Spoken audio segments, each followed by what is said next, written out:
We keep hearing the drumbeat of where is the evidence? Right here, Sean. 234 pages of sworn affidavits. These are real people, real allegations, signed with notaries who are alleging the following, among other contentions. They are alleging, this is one county, Wayne County, Michigan.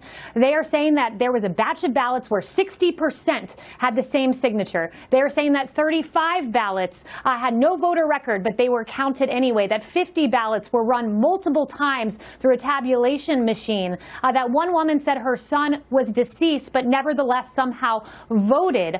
These are one of many, many allegations in one county, in a county no less, where our poll watchers were in many cases threatened with racial harassment.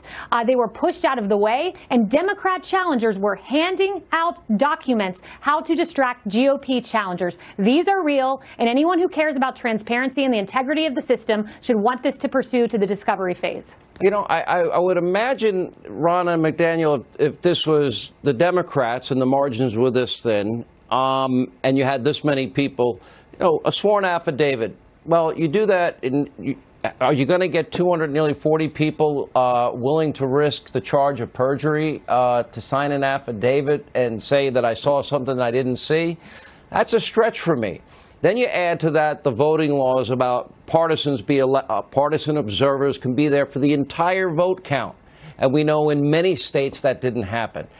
I'm trying to wrap my head around how do you remedy this to the point where anybody is going to believe any results that this has any integrity or that people can have confidence in. And then you compare it to states like Florida and Ohio, two swing states. You're going to call those races, you know, 8:30 or 9 in Florida, for example.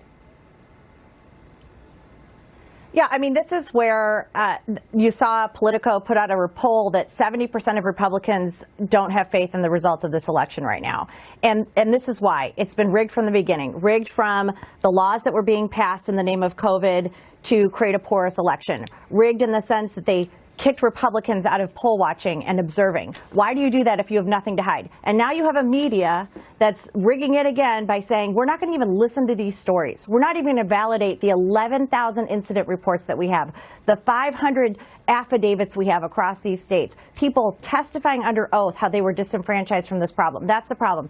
And the other thing is, it is stealing. When you validate a vote that shouldn't be in, you are stealing from a voter that voted legally. So when you see these people in Detroit saying, we saw batches of votes that were invalidated, they had the wrong name, they didn't live there, they weren't a resident, they were deceased, and then you put them back in the pile of valid votes, which is what some of these affidavits maintain, that is stealing. You are stealing from people who are voting legally. And the media, right now, by refusing to report on this, is stealing our faith in the election process. Tell the story. Talk about the people who are being disenfranchised. People across this country deserve to have election integrity, faith in our election system, and believe that there is election integrity. And that's why the RNC is going to pursue this to the very end. We can never let this happen again. You said 11,000. Exactly right. And then you have states like Pennsylvania where they just threw away signature verification altogether. These are key methods we use to make sure the people voting are actually the people who are deserving of the enfranchisement of that ballot. Here in Michigan, again, one county, 234 pages of affidavits. In this case, there are multiple eyewitnesses who said, we went to the poll books to go find the voter. We observed them go to the poll books, not find the voter, and enter in a new entry with the birth date of January 1st, 1900. Tell me how that works. Integrity in the system That's a very happy matters. old person. Look, I think that is a very happy old person. Yeah.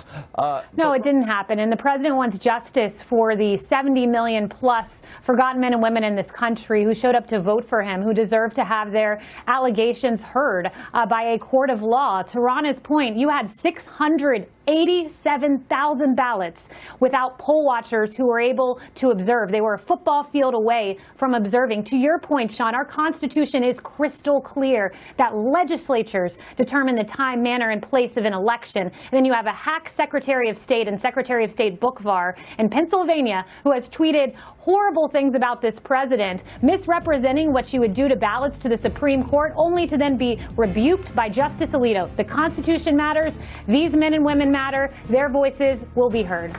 And for 4 years, we got nothing but the Democrats questioning an election with a phony, lying conspiracy theory, coupled with their propagandists in the media mob, They lied to all of us. But we're not allowed to make sure the integrity of the vote. That's an interesting argument on their side. Thank you.